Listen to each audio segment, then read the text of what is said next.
Welcome. If you've ever noticed that your Roblox app feels a bit less lively, with fewer animations and transitions, you might have the Reduce Motion setting turned on. This feature is designed to make the app easier on the eyes or more comfortable for those who prefer less movement.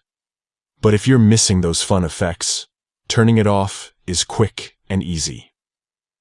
In this video, I'll walk you through the updated steps to turn off Reduce Motion on Roblox, so you can enjoy the full experience once again.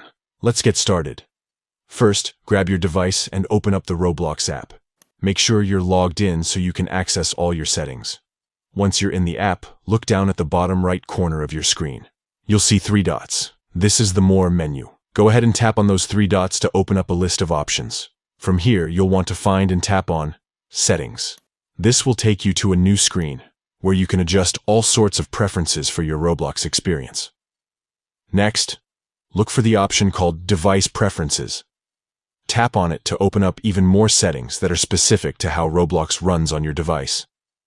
Now, you should see a setting labeled Reduce Motion. If the toggle next to it is turned on, that means motion effects are currently reduced.